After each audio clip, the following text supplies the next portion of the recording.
هونەرمەندی میوزیسیان دڵزار عابدی لە نوێترین بەرهەمیدا گۆرانێکی مامۆستا سەید عەلی ئەزغەر کوردستانی نوێ کردوێتەوە.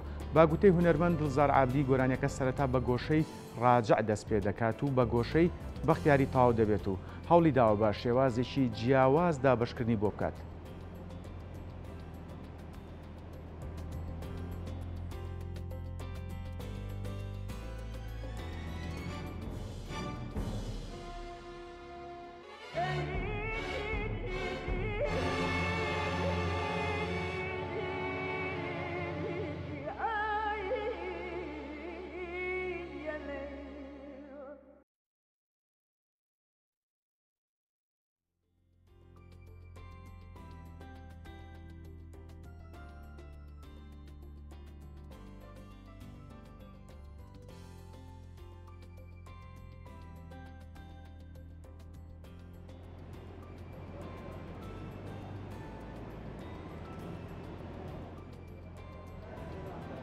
بۆ قسەکردن لەسەر ئەم بەرهەمە هونەرمەند دڵزار عابدی ڕاستەوخۆ لە ئەڵمانیا لەگەڵماندایە. کاک دڵزار سڵاو لێبێ.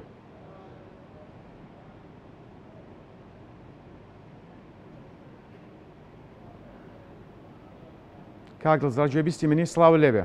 بەڵێ بەڵێ سڵاو هەموو کاتتان باش، زۆر خۆشحاڵم لە خزمەتتاندا. ئێمە شەروا زۆر سپاس کاتی خۆت بە ئێمە بەخشی. کاک دڵزار مەبەست چییە لەوەی کە بە شێوازێکی جیاواز کاری دابەشکردنت بۆ ئەم بەرهەمە کردووە؟ سیرکن ئێمە بە شێوەی کلاسیکی یان بڵێن ڕەسەنەکەی ئەم بەرهەمانە پێشتر لەلایەن هونەرمەندی جۆراوجۆرەوە بەرهەمەکانی مامۆستا سێد لەزەر باشە تۆمار کراوەتەوە، یعنی موزیکی ڕەسەنووی خۆی بۆ دانراوە. بەڵام ئێمە تا ئێستا بە دەنگی مامۆستا سێد لەزەر تاقیمان نەکردبووە کە بزانین ئایا دەچێتە نێو قاڵبی موزیکێکی جەهانی، موزیکێک کە ئەگەر ژەنیارانی بیانیش لە ئۆرکێستراکانماندا بن بتوانن بیژەن و لەو بەرهەمانە خەڵکی جیهانیش بتوانێت چێژوەرگێ. من هەوڵم داوە بە ستایلێکی وەکو چاخی ڕۆمانتیک ئەمە نۆژەم کردمەوە. پێشم وایە کە حاصڵەکەی حاصڵێکی باش بوو، بەڕاستی لەگەڵی زۆر گوندراوە. بەڵێ کاک دڵزار، دەستبردن بۆ بەرهەمێکی مامۆستا سەید عەلی ئەزغەر کوردستانی خۆی لە خۆیدا دەست پێشخەرێکی بوێرانەیە بۆ هەر میوزیسیانێک. بیرۆکەی ئەم کارە لە چووە سەری هەڵداوە بە دیاریکراوی؟ پێشتر من سەرەتا بەرهەمی مامۆستایان مامۆستا حەسەن زیرەک و مامۆستا محەممەدی ماملێم تقریبا 25 بەرهەمیانم نۆژەن کردووەتەوە بە شێوەی پیانۆیی، بە شێوەی ئۆرکێسترایی، و ئەو ئەزمونەی کە لەوانم لەو بەرهەمانم پەیدا کرد ڕام گواستە بەرهەمەکانی مامۆستا سەید عەلی ئەزغەری کوردستانی و بەکگراوندێک هەبووە، یعنی وانە بووە کە بڵێم ئەمە یەکەم جارە، نە بەڕاستی بۆ مامۆستا سەید عەلی ئەزغەر یەکەم جارە ئەم کارە بکرێت، بەڵام پێشتر بۆ هونەرمەندانی دیکە وەکو مامۆستا حەسەن زیرەک کرا. بەڵێ کاک دڵزار، مامۆستا سەید عەلی ئەزغەر کوردستانی ئاشکرایە دەنگێکی ناوازایە و ئەو دەنگە ئاسمانیە سنووری کوردستانی تێپەڕاندووە و تەنانەت هونەرمەندێکی گەورەی وەک محەممەد شەجەریان ئەلبومێکی لەسەر بنەمای گۆرانیەکانی بڵاو کردوتەوە. ئەو پێگە ناوازەی سەید عەلی ئەزغەری کوردستانی لە چووە سەری هەڵداوە بە بۆچوونی تۆ؟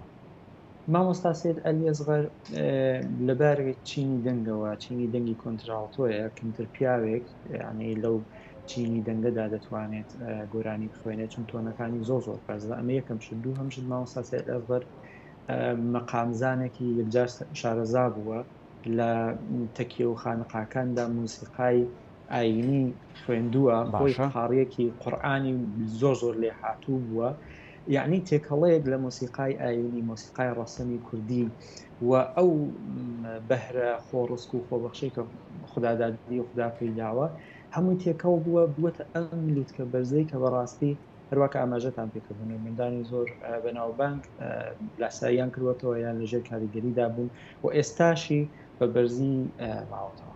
بەڵێ بەڕێز دڵزار، وەک پێشتر ئاماژەت پێکرد بۆ ئەم کارە بەڕێستان هەوڵتان داوە بە شێوازێکی جیاواز دابەشکردنی بۆ بکەن. جیاوازیەکە لە چیا بەرجەسا بێت؟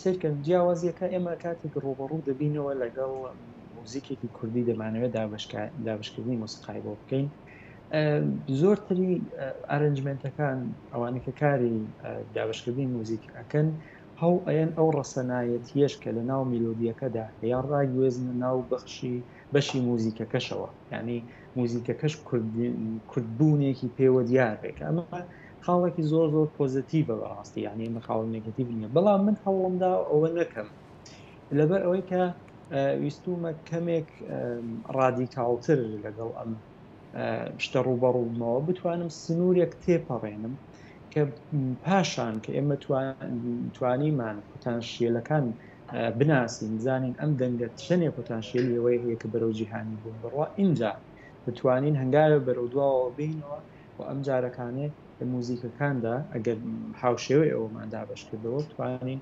ڕەسەنایەتی ناو موزیکەکەدا دروست بکەین. ئەمە خاڵێکە کە دەتوانم ئاماژەی پێ بکەم. من هەوڵم داوە لە هارمۆنیەکانە لە ئۆرکستریشندا لە ئۆرکستریشن و هارمۆنیە کە مالێر گوستاڤ مالێر کامپۆزەری گەورەی ئەڵمانی کەڵکی وەرگرتووە کەڵکۆر بگرن و هەروەها ئەنتۆنی دۆژاک لەژێر کاریگەری ئەوانەدا بووم بۆ ئەو بەرهەمەتێک کەڵکردنی مالێر و دۆژاک و سەید عەلیەزغەری کوردستانی پێما بە دەتوانێت جیاوازیەکی زۆر گەورە. بەڵێ کاک دڵزار، پێشتر ئاماژەتان بۆ کردووە کە لەم نۆژەنکردنەوەیەدا هەوڵتان داوە بە سوودوەرگرتن لە هارمۆنیا و ئۆرکسترێشنی ڕۆمانتیشی بەرەمەکە بخەنە ڕوو. ئەگەر ڕوونکردنەوەی زیاترمان لەو بارەوە بدەنێ. سەرکەن ئێمە لە ئۆرکستریشنی کلاسیکدا زۆر زۆر شتەکان سیستەماتیکە، یعنی هەموو ئەو ڕستەکان و کۆردەکان و ئەوانە پەیوەندیدارە بە کۆمەڵێک یاسای موسیقای ڕۆژاوایی کلاسیک کە یاساکان زۆر وشک و ڕقن، بەڵام لە مۆسیقای ڕۆمانتیکدا ئەم یاسایانە بەرەبەرەکەن وردەوردە دەشکێک بۆ نمونە لە کۆردەکانێک کە گوستاڤ مالێر جاریوایە کەڵکۆر دەگرێت کۆردی نۆدەنگی و دەدەنگیش پێداین. ئەمە دەست دەکاتەوە لە کاری دابشکردندا کە تۆ بە شێوەیە ڕۆمانتیک یان سەدە بیستەمی دێنی کارێکی کوردی کامپۆز دەکەی یان باشتر بۆ دابشکردنی موسیقای بۆ دابشتەکەی دەستت دەکاتەوە بۆی کە بتوانانی کریتیڤیتی یان بڵێن داهێنانێکی زۆرتری پێدا بکەیەوە. من هەوڵداوە لەم ئیمکانیاتە لەم پۆتانشیێلە وەربگرم. بەڵێ کاک دڵزار، من دوا پرسیارت ئاراستاکەم، بەرهەمی داهاتووتان چییە؟ وڵاهی چەند بەرهەمێکمان هەیە، بەرهەمی بەم زوانە بەرهەمێکم هەیە لەگەڵ هونەرمەند ژینۆ، مندێکی دەنگخۆشی کووردە کە لە نەرویج لە یەکێکە لە تاڵنتە گەورەکانی نەرویژە لەوێش لەدایک بووە بۆ ساڵیات دیشێجینە ئەمینی. ئەو بەرهەمێکە کە پێشکەشی ئەویانەکەین و بڵاو دەکرێتەوە لە 16 بەڵێ هونەرمەند دڵزار عەبدی سوپاس کە ڕاستەخۆ لە ئەڵمانیا و لەگەڵمان بوون. سەرکەوتوو بن. پژین زۆر سپاس.